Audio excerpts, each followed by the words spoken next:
Well, here it is, guys. The conclusion to our diving in Ages of Comics. This is little Harley Quinn. We call her Harley Quinn as Harley Quinn is her namesake. We call her Harley Chin because she has an overly large chin. So, the modern age of comics. This time period goes from 1985 to the modern age, today, this present time. And a lot of stuff has happened. I mean, a lot. A lot of stuff going on in Marvel, a lot of stuff going on in DC, the big two, you know. In the 90s, you had a boom of comic books. Like, it seemed like it made like a rebirth, I guess you could say it is. And the 90s run of X-Men, number one issue in the early 90s sold over 7 million copies. That's a lot. But the sad thing is, in the mid-90s, after this little burst boom, sales for Marvel and DC started to decline as comic book readers, like, as a whole, us few, like, it shrank, and people just weren't buying that many comics. However, what's saving grace for these two big companies, especially Marvel was in a decline really bad and almost went bankrupt, and there was going to be no more Marvel comics. But something happened.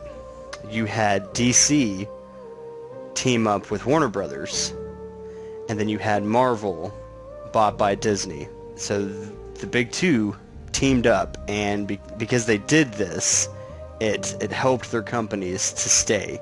And speculation is that Marvel and DC could have became one singular company, which that would have been some crazy talk. And, in this present day, even though that almost happened and these two companies joined forces with Disney and Warner Brother, you have Return of the Chin is what we have. Harley. Sorry about that, guys. She just wants to make her debut. So you had these things that happen, and you have Marvel putting out these awesome movies, and I guess because of these movies, you have youngsters these days wanting to get into these comics and start diving in to said world of comics and looking up the key issues going all the way back to, like, the Golden Age. And then you have DC trying to make a breakthrough, a punch into the movie industry. I'm a DC guy, but they're trying. However, their animated films are on point with the continuity of the books. Like, you can watch Frank Miller's Dark Knight Returns Part 1 and Part 2 and watching it and reading your book, and it's like watching the pages come to life, or The Killing Joke, or Flashpoint Paradox. So they have it with the animated, and I've heard bad things about Marvel's animated films. That's just me. Don't quote me. Don't punch me in the face. Not much to talk about with the modern age of comics, because if you're watching these videos and you're a comic book person like I am, you already know what's going on in the modern age of comics. So, if you're liking what I'm doing, and you're enjoying these random facts, and this was the conclusion of the ages of comics, talking about the Golden Age, the Silver Age, Bronze Age, and now Modern Age. Hopefully you guys have learned some stuff, and I'll keep giving you random facts every single Monday, every week, until the end of time. Unless I talk about it all.